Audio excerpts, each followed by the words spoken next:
Welcome to Random Thoughts Podcast, a show that discusses a variety of topics. I'm your host, David Polikoff.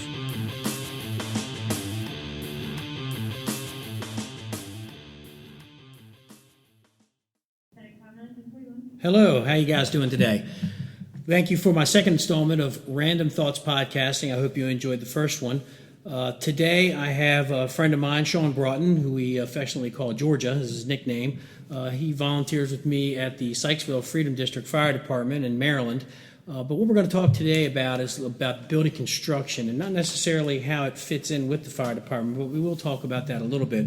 But moreover, building construction in general and what he's actually seeing in the fire service, as well as what he's seeing out in the field when he's working, doing things like that. And we'll also talk a little bit about, where he came from in the building construction business and where he is now and some of the things that he's doing. So, Georgia, welcome to Random Thoughts Podcast. So just let's start off by talking about, introduce yourself, who you are, and a little bit of your history. Awesome. Thanks for having me, Dave. Like you said, I'm Shawn Broughton. I go by Georgia, particularly at the fire station. I've been in the building trades professionally, earning a check for it since I was 14. So, that's 22 years ago. And even further back than that, we can get into that a little bit more. And I've been in the fire service. I joined as a cadet when I was 15 at Joppa Magnolia, actually, and then became a riding firefighter at 16, so 21 years I've been in the fire department. My history as far as building construction goes is my daddy was actually a maintenance man many, many years ago, and we lived in the apartment complex where he worked in Ellicott City. It was called Town and Country back in those days. It's got a new name now. I guess enough people got shot that they needed to change the name for marketing purposes. Anyway, we moved there when I was, 5, I guess. And during the summer, my mom worked nights, so I would be at home, and a couple days a week when my dad was doing vacant unit stuff, he would bring me to work. So from 5 years old, 6 years old, I've been crawled up underneath the sinks with channel locks, and you'd be amazed where a 6-year-old can fit where a 30-something-year-old man can't. So I've been, for fixing broke shit for a long time. So obviously, starting at a young age, you learned how to turn a wrench. A lot of us out here, we aren't as skilled at turning wrenches and banging nails and things like that. And I know for a fact you are definitely a jack of all trades, and you're a master of a lot. To coin a phrase a little differently, but so I know the things that you can do. What have you learned along the way, starting when you were 6 years old underneath the sink turning a wrench for your dad, to growing up and the things that you learned, and how did that translate into I think I can do this and make a little bit of money on that? How did you get that? How did that come about? So in the many years I've been doing this, I've learned how to do plumbing very, very well, electrical very, very well, HVAC very, very well, carpentry, painting, sheetrock, most of the basic trades. The trades that I've also learned that I know that I hate is masonry and concrete and roofing. I'm wired for hot weather, but I'm just not wired for hot weather and stupid, ignorant hard work. Right. So kudos to anybody that's listening that does any of those. You are more of a man than me, and I'm pretty proud of how manly I am. There's not really much I can't do as far as when it comes to building a house, fixing a house, things like that. But along the way, one of the things that was very instrumental to me is I learned how to learn, not necessarily learned something. I just learned how to learn. I learned how to take what I was taught in one thing and apply it to everything else, which has been very beneficial personally, professionally, in the fire service, in all aspects of my life. I've been able to apply that, which has been very useful. Very useful. And I know a lot of the things that you can do. Let's talk a little bit about, for lack of a better term, your resume, the things that you can do.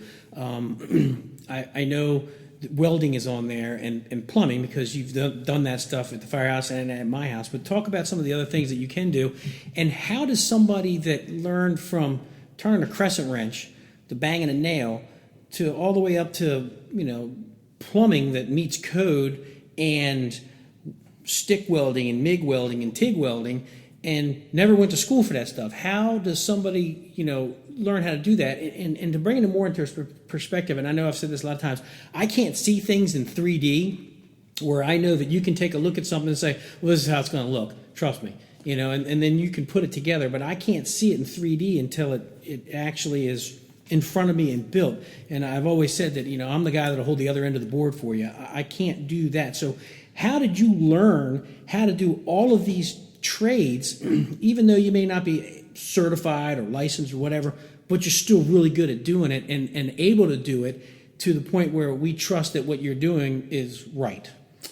I've never said no to anything. Any challenge that's ever been put in front of me, particularly when it comes to using my hands, I've never said no. I've also done calculations in my brain of what my time is worth.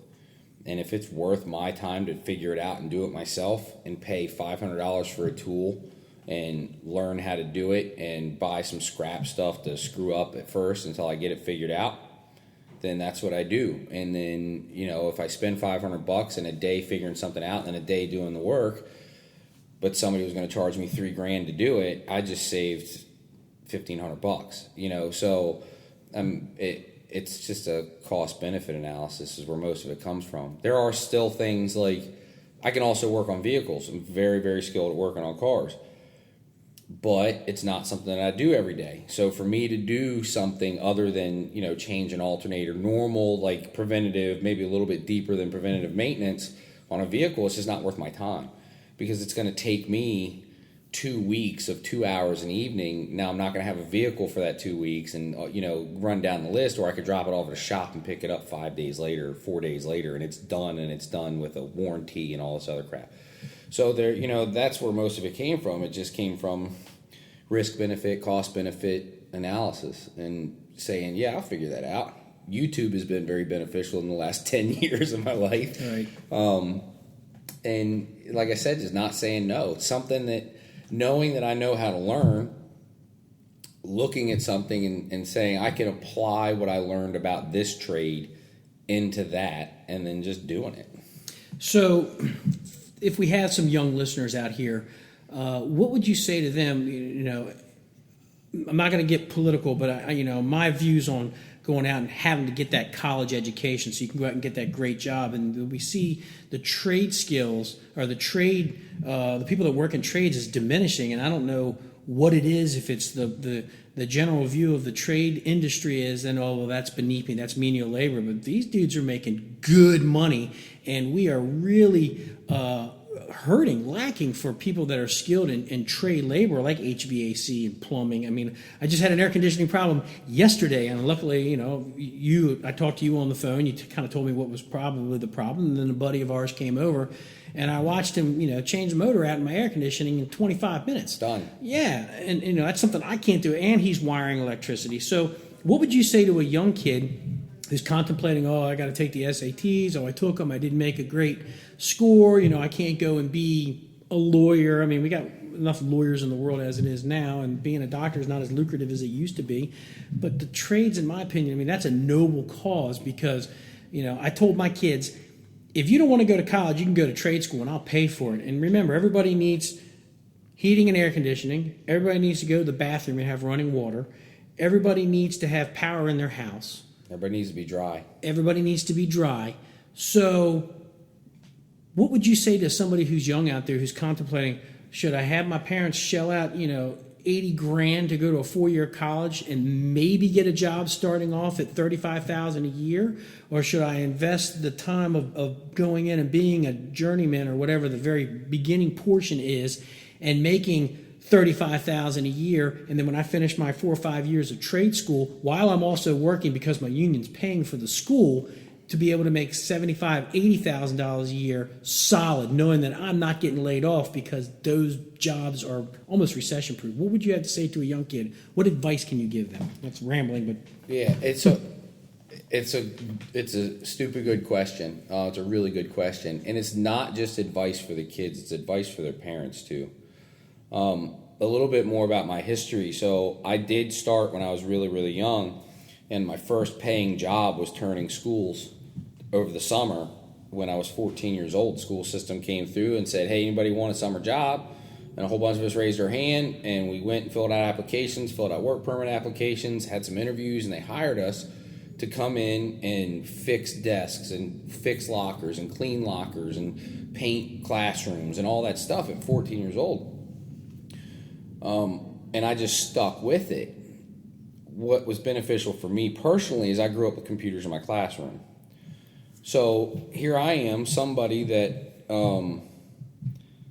22 years later has taken all the things that I've learned and my sickening love for math and my ability to adapt one thing to another. At 32 years old, I was the national director of maintenance for a healthcare company. So at 32, I reached the pinnacle of my career and chose to walk away from it for personal reasons because my family was growing. Because I'm really good with my hands, I know what people are bullshitting me, and I can work a computer very well. I've never stepped foot in a college classroom. The only college classes I've ever taken that could relate to that are fire department classes, fire officer, the instructor classes, things like that. But I've never taken, calculus or, physics 201 or any of that stuff. So my advice is college isn't for everybody. If you struggled in school, which I did because the environment really wasn't right for me. I needed to be doing things. I needed to have my hands on stuff. I need somebody to teach me something. Then I need somebody to show it to me once. Then I need them to watch me do it. And then I need them to get the hell out of my way and let me keep doing it. I don't need to sit and talk about this math problem for 45 minutes because that's what the curriculum says. That's a waste of my time, your good breathing air, and my abilities. Just let's keep moving. And if your mind, and not necessarily your mindset's like that, but I realized very early on that when I touched things, I could see an immediate difference. And that really meant something to me. That's one of the things I love about what I do. I can, like when I rehabbed your bathroom, every single day I was in there, at the end of the day, I could step back and be like, all right, we made some progress. This is what we got done today. We didn't get as much done as we thought. This whipped our ass a little bit, whatever. But that's just the nature of it. So the advice is, to the parents, if your kids are telling you that they really don't want to go to college, that they don't think it's right for them, they're probably not wrong. I mean, because you're having these conversations with young adults. You're having these conversations with 14-plus-year-old children. And if they're like, you know what? I hate school. I know I hate school. Everybody in the neighborhood's got a broken bike comes to me to fix their bicycle.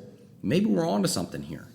Maybe that, like you said, I don't need to go to college to come out and possibly get a $35,000 a year job. I was making $35,000 a year like 19 years old, as a maintenance man. I was, and I had the option to live on the property for free if I wanted to. I didn't want to because it was a Navy town and drunk sailors like to knock on your door because they lock themselves out, which is cool, man, because I was probably drinking with half of them. But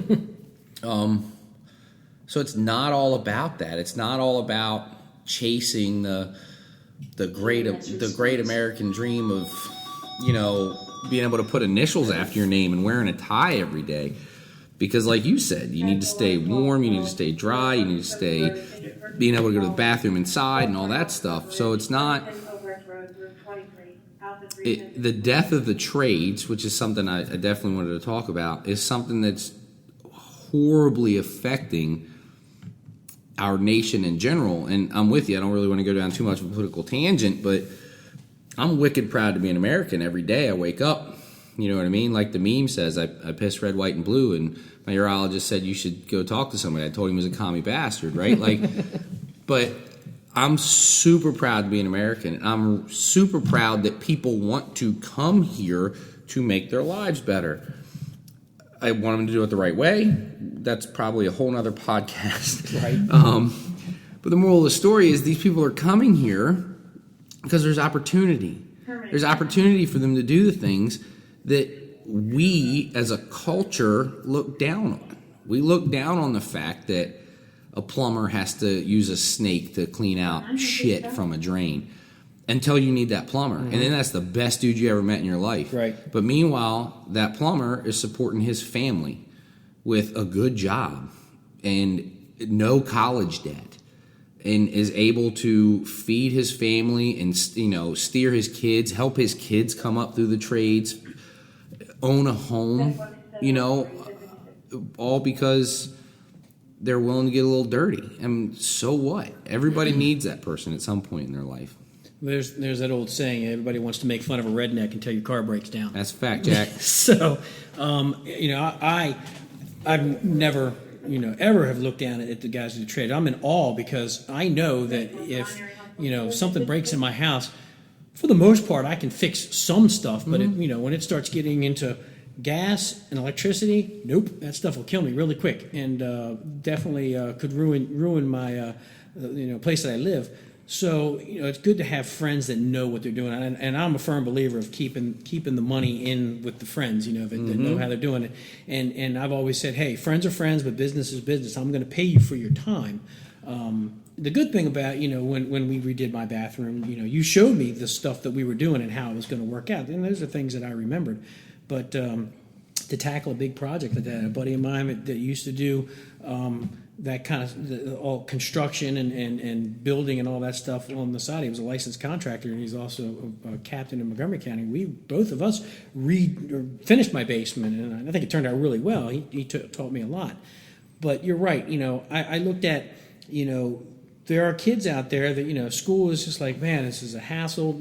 As parents, it's our responsibility to make sure that they get their high school diploma. It's our responsibility to push them to make sure that they get the education they need, because we can't have a country full of dummies. But we got to give them the education that they need.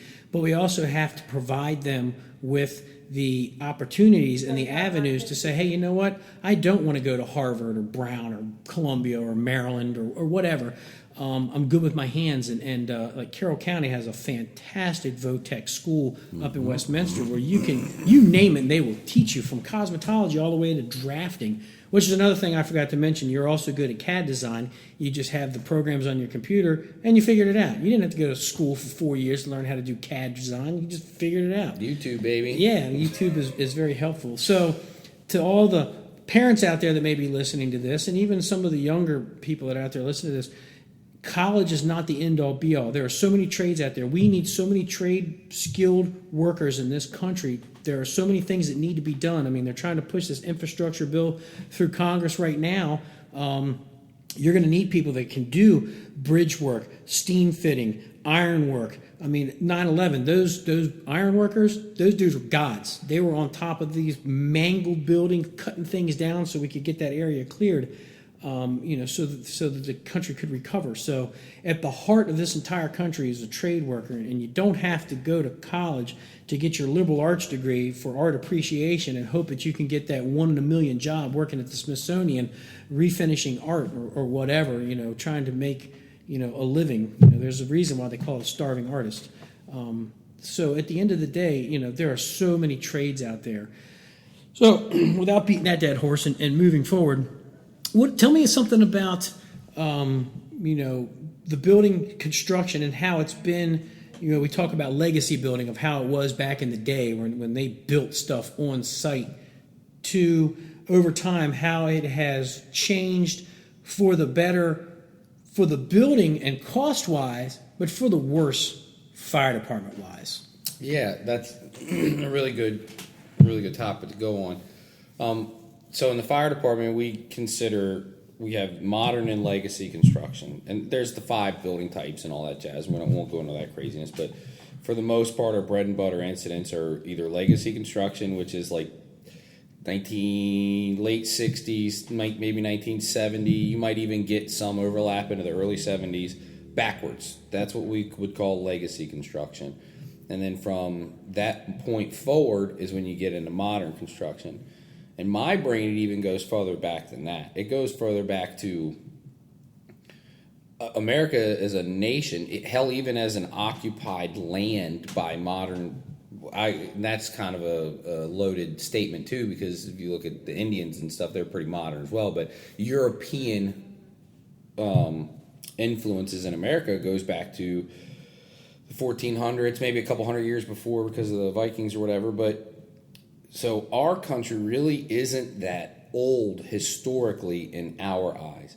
If you look at Europe, there are wooden buildings in London that are 800 and 900 years old. I mean, these places, people still live in them. Right. You know what I mean?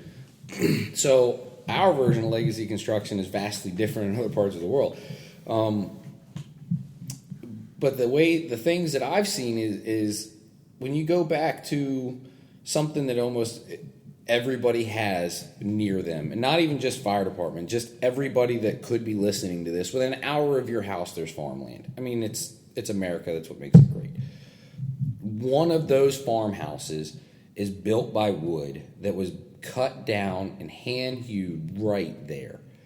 And that stuff is cut out of good lumber, cut to size right there, put into place, and then that became inefficient.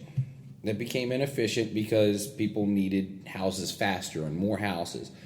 So that developed into what we would even consider legacy construction, like balloon frame construction and things of that nature. So inefficiencies that have driven the building trades, particularly as it relates to the fire department, have gone back. We see legacy and modern, but really there's true legacy and modern. True legacy is stuff that's 1860 plus. Maybe like heavy timber. Heavy timber, or even some stuff a little bit newer than that. But so the inefficiencies in that type of building have probably the turn of the century, in the 1900 forward, is really when it started to change the way that things were being done. And it was just because of cost savings. That's when trades started to be born, because when there was hand-hewn lumber right there, it was you, your neighbor, and your kids and your family doing that work. Well, eventually, when you need to stand houses up faster for more people, you can't do that anymore. So now you need somebody to do it for you. And the amount of time, and that's where it all comes in. Time is money, and that phrase is applicable across everything. Time is money. Unless you're Amish. Unless you're Amish, that's right. But guess whose buildings last forever? Amish. So and we can talk about them because they're not listening to this anyway. That's a fact. That's a fact. But everything we've said so far is good. Right.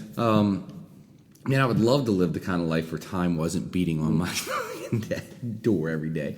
So those inefficiencies have driven even the balloon frame style and making of rafters and things like that. The stuff that we look at as still strong built structures were really born the same way that modern construction was born from that. Time, money, skill level, things like that are really what have driven all of that. A lot of it is time, most of it is money. Money is a big part of it. So what kind of stuff are we seeing now? I know that you talk about roof construction. Just taking that for instance, where you used to have a ridge beam, a ridge what? You don't even have one of those anymore. Everything is it went from nailed in place to gusset place. Now they're like finger joints with glue. Yeah, it's crap. So talk. Let's move forward in talking about some of the modern construction, for a fire department term is lightweight construction, but it's modern construction, that you're seeing that it's good for the building construction cost-wise, which is being passed on to the consumer, and that's how it's able to build stuff quicker. Like developments are going up in 6 months, you can get a townhouse development up, with all these people working. So what are we seeing that we're seeing modern now? Some of the newer things that are out on the market, because I know I've seen a lot of crazy stuff out on the market, have benefits to the building construction person that's beneficial towards building construction and the consumer versus not so beneficial or detrimental to the fire service and what we see out of that. So let's eliminate the ultra legacy buildings and only talk about the ones that we go to typically all the way up until now. So we used to see solid lumber rafters, right, and solid lumber joists. True, not even necessarily true. It could be a current term of 2x6 or 2x8 or 2x12. And for those of you who don't know, a 2x4 is actually 1 3/4 inches by 3.5 inches. It is not 2 inches by 4 inches. You open up an old wall and it's dark brown and it looks bigger than what you buy at Home Depot. That's a true by 4. It's a true 2-inch by 4-inch 2x4.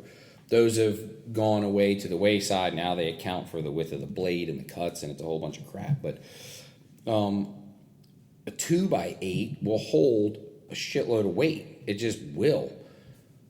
But even back to money and things like that, it's easier to find trees that will only produce 2x4s than it is for trees that'll produce 2x8s. And if I can produce 8 2x4s out of the same tree, I could produce 4 2x8s, but my 2x4s I'm going to generate more income out of. It's simple business. What am I going to do? I'm going to make a shitload of 2x4s. Mm-hmm. It's economics.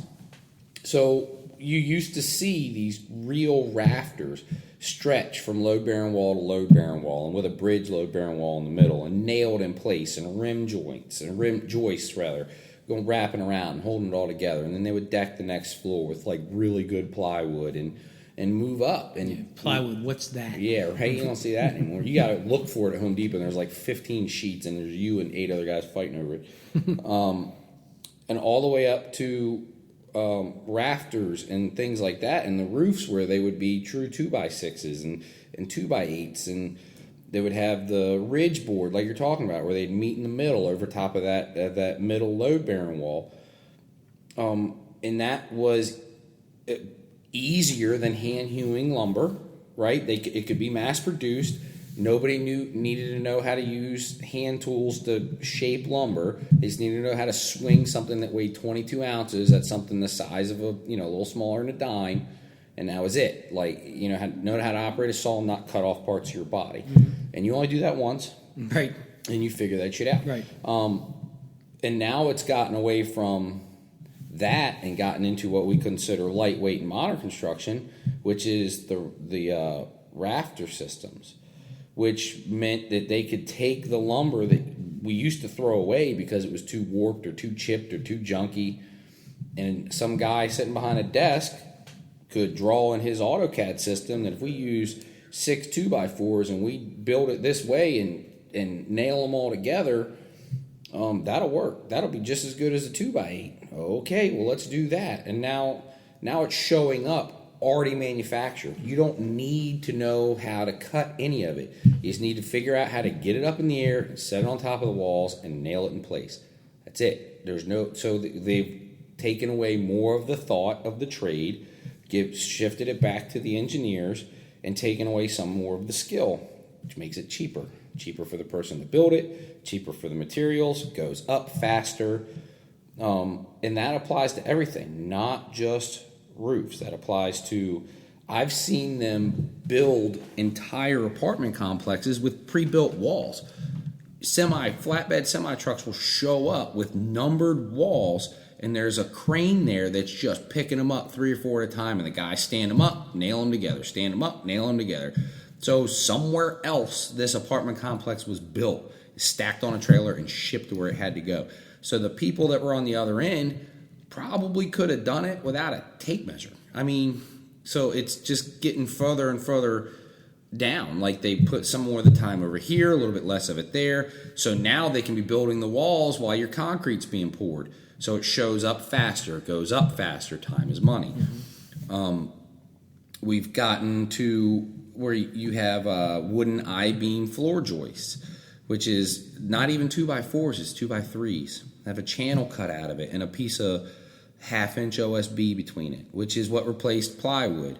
OSB stands for ornamental strand board, which is basically the chips of lumber from the outside of a tree, because a tree is round, 2x4s are square, so there's always crap stuff around the edges. They would shave it all off. Well, guess what? They figured out if they glue that shit together, heat it up real good. Now we got a sellable material, OSB, cheaper than plywood. So now they found another way to turn scrap into something, and it's taken so that, and it's cheaper, and it's not necessarily easier to work with or anything. It's the same basic product. And some guy sitting behind a desk, and God bless them because they got to make a living too, figured out how to do this stuff and make this stuff cheaper and easier. And so now we're seeing what used to be a 2x8 is now two 2x3s stacked in a non-load bearing way with a piece of OSB stretched between them that's supposed to carry the load. On paper, works great. In AutoCAD, works great. By code, perfectly acceptable. When it's on fire, it's junk.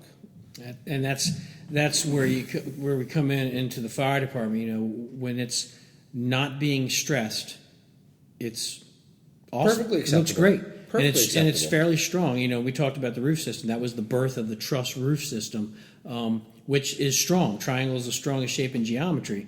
But the problem runs into is when it's under stress, as in on fire. And when you lose a component to a truss or a component to the floor, you have catastrophic failure. Yeah, the entire system is now compromised. So when they're designing the system, they're not designing it for the one truss. They're designing it for the 50 trusses that are required to carry this load. So when you have one single failure in any of those trusses, the entire roof system is now compromised. Whether it's all going to fail or not, you don't know. Right. But I don't want to be the guy to help figure it out. Right. You also don't know, were mistakes made when that was put in because it's in the attic and it's covered up. And I remember, and when I go out and teach truck company operations, we talk about roof stuff. And I actually went up in my townhouse when I used to live in Columbia, Maryland, and I went up and took some pictures just wanted to get some pictures of what a truss system looked like in gusset plates. And I found 2 truss components that had fallen off of the gusset plates and were just hanging there. So, and there's 2 of them. Yeah. So, and that's just a townhouse roof. So I knew right away that, my roof system was compromised. Probably not going to come down on me, but if it was on fire, it would fail a lot quicker if we put somebody on the roof. Or under 2 foot of snow. So that kind of came, the birth of that lightweight construction or the modern construction or whatever you want to call it. It's great economical wise. It was allowing for things to get built a lot quicker and to be able to move to the next project. Hopefully those cost savings were passed on to the consumer. The problem comes into it on the fire service side is when it's under stress, if it takes us anywhere from 5 to 8 minutes to get on the scene of something that's currently burning, where there's no drywall, like in an attic area or whatever, we're already way behind the 8 ball. Done, yeah. So, when it comes to the fire service, building construction is extremely important. Now, before we move into, the fire service stuff, let's talk about the trades that you're going to see. We get back to the trades, and you have carpenters and all that stuff that are putting all this stuff together. But when you have, let's just say we have a townhouse development. Let's get with the apartment developments going, a garden apartment development. What are the trades that are going to be there working? And more what trades are you going to see working, and what kind of work are they going to be doing, and how busy are they on these jobs? They're pretty busy. I want to close the loop on something before we get too much further. Sure. If we look at timelines, right, and we look at the change from ultra legacy to legacy was when people started to come together and need towns and cities and things like that, suburbs, right? Mm-hmm. What happened right at the time that we went from legacy to modern construction? And this is kind of it's an odd question, but we're talking about the late 60s, early 70s. Where were we as humans going? Well, I know, like Levittown started like right after the war, and my parents lived in Greenbelt, Maryland. My grandparents lived in Greenbelt, Maryland, which was a town built right after the war. And as we were leaving the city and the rioting and all that stuff, we wanted to get out into the suburbs. Suburbs weren't necessarily heavily evolved yet. Those are your farmlands. Yeah. So, if that's where you're going at, I'm going with the fact that in 1969 we put a man on the moon. True. What's the coolest shit you could ever say you got to see in your life? Putting a human being on the moon. Right. So where do you think the culture of America went at that point? Right. Engineering, the maths, the sciences, the look at what you can do. Maybe you should also go to college. Sure. So in the late 60s, early 70s is when people stopped being steered into manual labor and started being steered into university. Not a problem. We reached the tipping point at some point in time. I can't pinpoint that. But that's when things really started to shift. That's when 9 to 5 no longer became 9 to 5. It became, you're here until you're done, and I don't care if that's 12 hours. Sorry about your young kids. That's when that stuff started to change. So if you look at this in timelines, not only with building construction, but with cultural impacts at the same time, it all kind of lines up. There's less people to teach how to do this skilled stuff because now they want to learn how to send people to space. Right. So I just wanted to close the loop on that because you can really apply the one things to the other. I don't want people to think that I'm beating up college at all. Oh, no. You need the engineers out there. God, yeah. If you're going to go to college, you get into engineering. It doesn't matter what kind of engineering you get into. It's needed.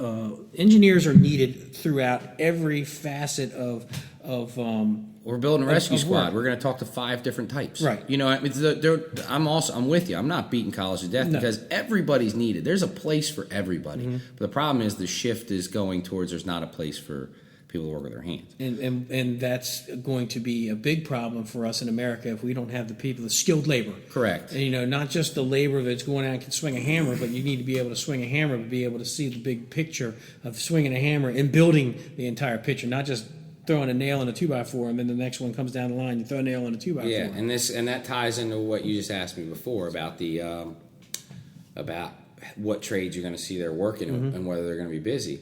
It all starts with the civil crews. They come in and it's all surveyed, right? So there's people out there that find a piece of rebar that was drove into the ground 70 years ago that marked the corner of a property line, and they use tools to mark using that one known peg to mark out everything. And then they mark out limited disturbance, like how far you can actually do work. And then they mark out some elevation stuff. And then people show up with bulldozers and backhoes and chainsaws and start falling trees and changing the face of the earth. And then the concrete company shows up and they start digging the footers and they start pouring the concrete and setting the rebar. And then, and before that even, there's plumbers there. And the electrical contractors, they need to come in and put their underground utilities in. Water doesn't come into your building from the air. It penetrates your slab somewhere. So before the concrete guys start digging footers, the plumber needs to come in and say, here's where the water's going to come in per this blueprint, right? And then they stub it up, and then it's hanging out the other side of the building. And then the concrete guys will come and dig their footers, and then the carpenters will show up and start framing stuff. And if it's a complex, a garden-style apartment complex, the framers are framing what the concrete guys just finished. The concrete guys are working on the next building, right? And then as the framers move to that building, the concrete guys move to building 3. Well, now in building 1, while the framers are building 2, you have the window guys drying it in. You have the plumbers and the sprinkler guys and the electricians and the sheetrock guys. And some of them have to come back twice. Like plumbers and electricians have 2 forms. They have rough in and finish out. So somebody comes and pulls all the wires and puts in all the boxes and leaves all the wires stubbed out in the boxes. Same with plumbing. They come and run it all and they leave little stubs hanging out of the wall. Sheetrock guy comes in, they hang the sheetrock and stuff. And then the painters come and paint it. And then the electricians and plumbers have to go back. And the sprinkler guys, they have to go back. And the fire alarm guys, they have to go back and now finish the work that they started. So they're back in building 1, and in building 2, the sheetrock guys are now in there. And there's usually 2 different crews. So the finish guys are in 1, sheetrock guys are in 2, but in building 3, because the concrete guys are now at building 4 or 5, and it just marches down the line. And there's a skill managing that chaos, which one of the reasons I've been so successful at it is because I treat them all like a fire. I treat everything like a fire. Everybody's got a job. It needs to be done at a certain time. I don't need to do your job for you. I just need to tell you what you need to do and when I need you to do it. That's it. You figure out how to do it. And it's the same with construction. And there's software platforms for that. Microsoft Project comes to mind, where you lay it out on a calendar or lay it out on a Gantt chart and say, concrete, framing, da-da-da-da-da, and it steps down. It makes a really nice, cool-looking graph. It's really fancy when you print it on big paper and stick it on the wall. Which I think we have one for our rescue squad. We do have one for the rescue squad. But there's another skill that doesn't necessarily require college, but is also not necessarily swinging the hammer. That's where people can see 3D. That's where people can see the big picture. That's where people can know whether somebody's falling behind and what resources they need to pick up the pace. Because, again, time is money. When all of that started, the developer, who is not always the owner, and the GC entered into an agreement with the architect. It's an A1A contract, or AIA, American Institute of Architects contract, typically. And in that, there is an end date. And at that end date, from that day forward, there's something called liquidated damages. So, if you're not done by June 1st and have turned it over to the ownership, people are paying the owners upwards of $10,000 a day that it is not complete. So it's now a race to a finish line. So time is money. Being able to schedule that stuff and manage that stuff. Build relationships with the tradesmen. That way their superintendents can count on you to help them because they're going to help you, and vice versa. In some of my project management roles and in some of my construction management roles and owner representative roles, you would be amazed what on Friday, a case of water in the morning, a case of water and a pizza in the afternoon, and a case of beer at the end of the day will get you done that day. It will get a lot of shit done. And it's just, but now those guys know that I'm gonna push you, but I'm gonna take care of you. So now they can count on me and I can count on them. So there's a lot of other things that come into this other than being able to run a drain snake or pull wires. There's the relationship building. There's the trust factors. There's the scheduling factors. All this stuff comes into play, and that's a skill. That's a skill that you have to develop and be able to build on that. So the question about who all is going to be working, all those people are going to be working, but somebody's got to manage it too. Sure. It's like any leadership role. You have to have some type of leadership skill, and depends on how you work your people. It depends on the type. That'll be dependent on the type of work you're going to get from them. You take care of your people and know that you care about them, and you're going to get good work. If you treat them like crap, you're going to get crap work, and they're not going to like working for you. So yeah. So let's go ahead and wrap this up. I know I want you to talk about the class that you're actually producing for the Maryland Fire Rescue Institute. You're putting together this building construction class for the fire service. So kind of give us an overview of what that class is going to be like and what things you're looking at and where did you come from? Like, hey, there's a niche. This needs to happen. It's not happening. How did it all come about?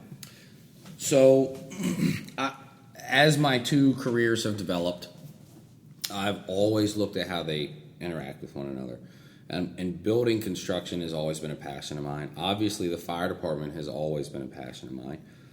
And building construction as it relates to the fire service has always been a burning passion of mine.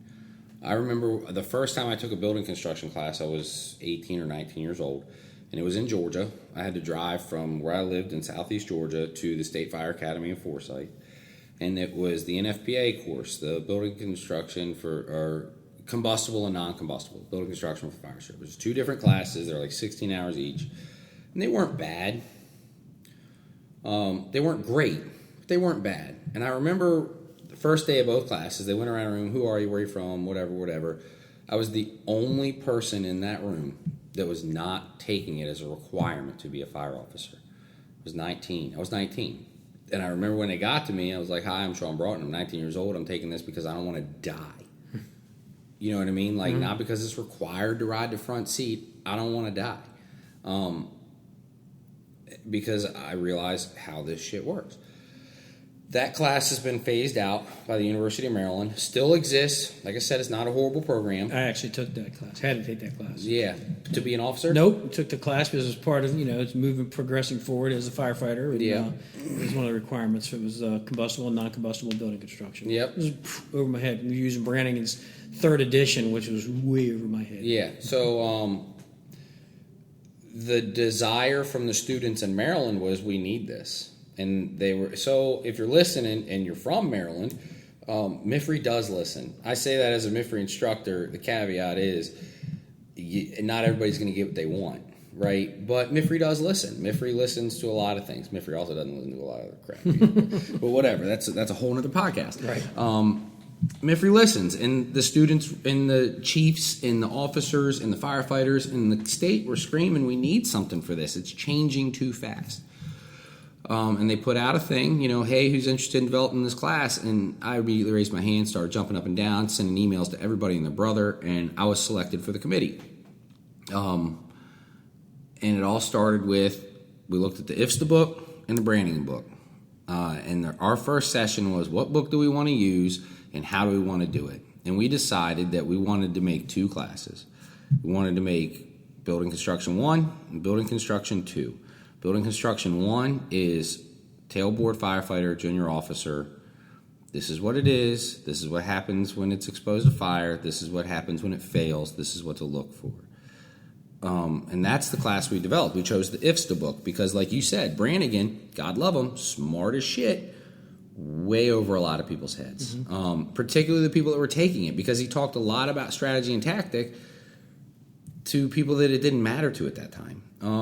So that's why we split that up, and it's actually in its final productions now. It's we went through the book line by line by line by line, built lesson plans, built PowerPoints. I dug through my archive of pictures from the 20 years I've been doing this and submitted a lot of stuff and brought a lot of personal knowledge to it, which was great because I really feel a giant sense of achievement in it. And once this class is released, I'd imagine it'll be released in pilot maybe in the fall, possibly spring, and then we'll start working on number 2. Now, and nothing against Brannigan, but with his 2nd and 3rd edition, which is I had as study guides and things like that when I was taking my promotional tests. His 4th edition was written by him and another gentleman, and I can't remember his name off the top of my head. Obviously, for those who don't know, Francis Brannigan has passed away. His 4th edition, I would recommend anybody go get it because he actually brought it down to the firefighter level with color pictures, bigger font, so you can actually read it instead of this real tiny font. It was like reading an unabridged dictionary. Right. So it's a really good book, and I would encourage everybody to go out and get it and keep it on your bookshelf because it actually broke down a lot of the building construction terms that you didn't know what they were. It actually told what they were, and then they actually had a picture of what it was. Yeah. So now, is there a 2nd class that's coming with this Building Construction 2? Is that going through the IFSTA manual as well? No, we'll probably use the Brannigan manual for that. Okay. The 4th or 5th edition. I think it's past that one now. I can't remember which one it's at now. We'll probably use that because the first one, like I said, is designed for the tailboard firefighter. Right. It's designed to not kill yourself. Right. The second one is designed to not kill your people. Right. And that's the key. And in the 16 life-saving initiatives, isn't that what it is? Mm-hmm. One of them is say if you see something, say something. If something's not safe, say something. Right. Well, the more people we can empower with this knowledge, it's huge.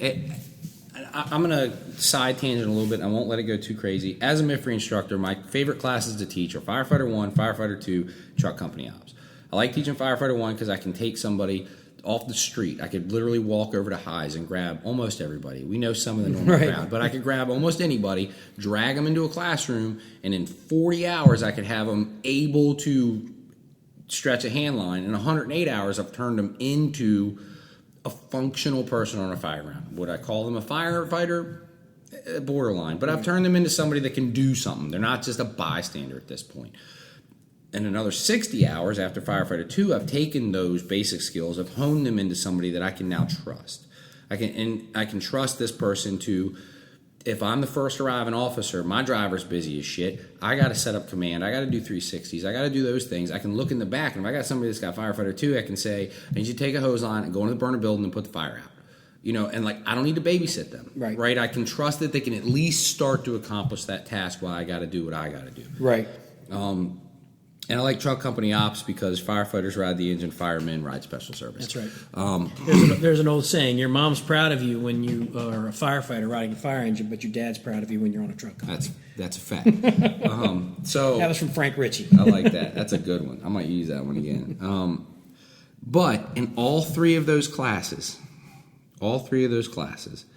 there is probably 12 hours of discussion on building construction. 12 hours. And that is 168 plus another 24. I mean, that's 190 something hours of education, classroom or hands-on education, and 12 hours of it's dedicated to building construction. Right. That's a failure in our system. Missing a mark. Missing a mark. And there's truck company ops is heavy on ventilation, obviously, but really there's only that's a 24-hour class. There's really probably only 6 hours of discussion on ventilation. And this is where my side tangent goes in. And here's where I deviate from Francis Brannigan. Brannigan said the building is your enemy. That is not the case. The building is your battleground, plain and simple. The fire is your enemy. Fire is always your enemy. If you go all the way back to ancient generals, the ones who knew their battleground and the ones that knew what resources they were going to need and picked where the fight was going to be, are typically the ones that were victorious. Know your battleground, right? The things that kill firefighters today on a fire ground, not heart attacks, none of that other stuff, true fire line of duty deaths, is failures in building construction and improper ventilation. Those are the two things that do it. The third thing is people getting lost and running out of air. Right. And some of that can even be tied back to building construction. Mm-hmm. Knowledge of where you're going to find an exterior wall. So those are the three biggies. The two real biggies are failures of buildings and improper ventilation. So here we are, we're talking about 190 something hours of education that's going to put you on a special service piece of equipment that you are going to be sent to do work without protection of a hose, sometimes by yourself, with maybe 12 hours of education on the battleground and maybe 12 hours of education on what happens if you take out the wrong window. Right. There's a huge gap in this, huge gap in this. But meanwhile, you know how to tie 17 different knots that you'll never use. You know how to hoist an axe onto a roof. Son, if you didn't bring an axe up onto the roof with you and you thought you were going to need it, you shouldn't have been on the roof. Go inside with the hose. That's where you belong. Right. Right. As a fire service in general, we are doing ourselves and our future a disservice. We're fighting less fires than we were before. And the fires that we are fighting are now split down the middle between new construction and legacy construction. And the fuels that are in fires are making them burn faster, and making them burn hotter, and making construction fail faster. And we're doing it less often with people that are less experienced, that are less educated in the environment that they're going into and what happens when you make bad decisions. And much like the trades, it is also going to reach a tipping point. The tipping point is going to be, screw it, we don't go into burning buildings anymore. Or the tipping point is going to be, we kill a bunch of firemen. I'm not interested in either. I didn't join the fire department to roast marshmallows outside. I joined the fire department because I like busting down doors and going into burning buildings. That's, it's the most dopamine and adrenaline you'll ever get without in doing something. Putting a gun in your hand and going into battle. Yeah, which right. I'm not about doing. I'm not about doing that either. That's why I joined the fire department. Right, but I've also been to several line of duty death funerals, and fortunately, knock on wood, I didn't know any of them personally. That didn't stop me from shedding a tear. Right, so I don't want to be. I want to be what changes that tipping point. I want everybody around me to be the part of what changes that tipping point. I don't want to have to go knock on anybody's door and tell them that I was at an incident and your significant other died there. None of us want to do that, but unfortunately the way that the culture and the education and the construction and all of that is coming together, we're getting closer and closer and closer to that tipping point every day. And we'll wrap this up. I know that I'm looking forward to seeing your class come out because I want to incorporate some of that into the truck company operations, and that's one of the biggest things that I talk about. Is the limited building construction I know. I talk about the building construction is if you're going to ride a special service, you need to know how these buildings are built. And you need to know that when you are doing overhaul and you're starting to smack joists and studs and everything out, and hey, that's a bearing wall. And if somebody says a bearing what, we got a problem. Yeah. So I'm interested in seeing the finished product of this, and as it relates, going all the way back from working in the trades and building construction and knowing what that stuff is, all the way up to how they come apart when they're under stress, under fire, under weather conditions and things like that, it's something that's extremely important to have an understanding of if you're in the fire service. And if you decide that, hey, you know what, college isn't for me, I want to get my hands dirty, that's where I feel great. Knowing that whatever trade you enter into, they all tie together with how you do your work versus how a firefighter does his work. Whether it's electrical work, concrete work, framing, all that stuff. It all ties together. And I think that it hopefully this is going to give people an avenue to think about of college isn't for me. There's many trades out there. The best part about trade school is if you get hooked up with the right union, they're going to pay for your school. They're not going to pay you to go to school, but they'll pay for your school, and you'll have a job. It doesn't even have to be a union. There are a lot of contractors that are now in a spot where they're doing that. Right. That they're paying for these people to go to the schools because it's beneficial to them. Right. We both know somebody who worked, Brian worked for Adam here at the fire department, and Adam sent him to school. Not in the union, just a contractor doing the right thing for somebody who's doing the right thing for him. Right. So there are people out there that don't suck still. Right. So it doesn't necessarily have to be a union, but the fact of the matter is that the opportunity is there. You just got to get it. You got to take it, and we need skilled laborers. We need people that can work with their hands and their minds at the same time, because it's not, being in the trade is not about swinging a hammer anymore. It's that, but you also have to have your brain behind it, because there's a lot of things that go into building and things like that. So I don't have anything else to add. I am very happy that you came and sat down with us and talked about this building construction stuff, because if it's on my mind, it's got to be on somebody. I can't be the only one. So Georgia, thank you for coming out. Thank you for being part of this. And, no problem. Stay tuned. I'm going to probably do this on a monthly as a monthly show. So I'm not sure what the next month's show is going to be. I'll be driving down the road and I'll say, I want to talk about that.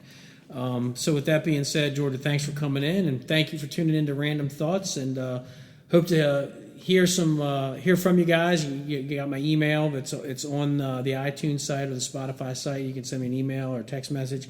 If you have some ideas for some shows, don't hesitate to drop me a line. And until next month, thanks. See you.